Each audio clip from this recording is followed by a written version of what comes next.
Most people think growth mindset is about being positive or believing in yourself. It's not.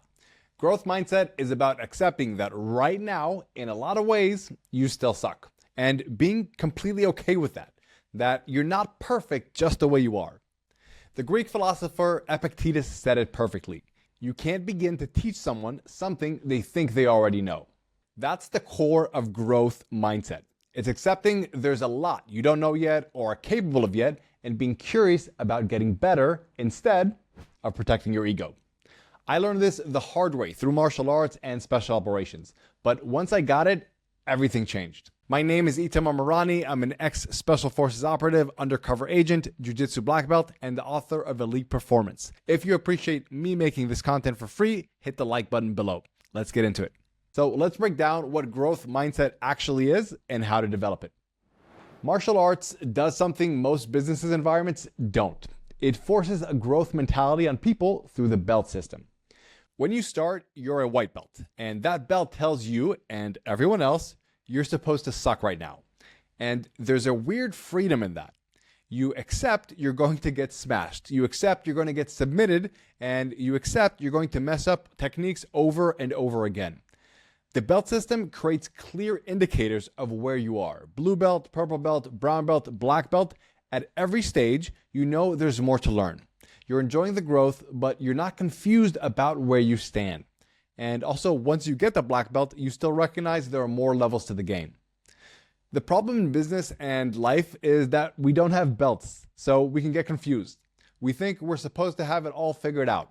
We think we should know this by now, and that kills our growth. I have a poster in my office that says, keep a white belt mentality. It's there because it's so easy to forget. When you start having success, your ego whispers, you've figured it out, you know what you're doing. And the moment you think you know something, you stop learning. A white belt mentality means accepting you still have massive room for growth in your leadership, in your sales skills, in your relationships, and how you manage pressure. These are all just skills, and you can have a white belt in any of them, regardless of how successful you are in other areas. I've worked with billionaires who are white belts at health and family. I've worked with incredible operators who are white belts at marketing. That's normal.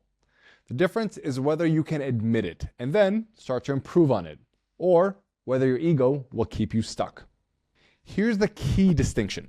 You have to want the results more than you want to look good in the moment. In martial arts, if your goal is just to look good in training, you won't try new things. You'll stick to the moves you know, you'll avoid tough teammates, and you might impress some people, but you won't actually improve. However, if your goal is just to get better, you'll try techniques you're bad at. You'll go against teammates who are better than you. You'll actively try to expose your weaknesses in the training room so you can fix them before a real competition. As the saying goes, sweat more in training, bleed less in battle. And that's the same psychological choice in business. Are you trying to just look good, like you've got it figured out, or are you actually trying to improve? Because these are two completely different games. Most entrepreneurs, without knowingly doing so, are so busy protecting their image that they don't learn what they actually need to learn. They hire the wrong people because they won't admit they're bad at hiring or hiring someone smarter than them. They avoid cold outreach because they don't want to be told off. They stay in their comfort zone or are afraid to reach out because it protects their ego. Winners, they expose their weaknesses early and often. They'd rather look stupid and win than keep appearances, but lose. Here's the mental trick that makes all of this possible. A martial artist sees his belt as just a uniform, not his self-worth. It's his current capability in a specific field. Nothing more. You can be a lawyer, a doctor, an entrepreneur, and at the same time, a white belt in jiu-jitsu. And it makes it easier to acknowledge where you actually are without the ego flaring up. So you can use the same approach for business. Your skills at leadership isn't about whether you're a good person. Your skills at sales isn't about whether you deserve success. And your skill at building relationships isn't about whether you're worthy of love or respect. These are just skills. They're separate from who you are as a person. And you can be an incredible person and still suck at closing deals. You can be a great human and still be terrible at communication in business or even in your personal relationships. You can be super smart and talented and still have a lot to learn about building a team.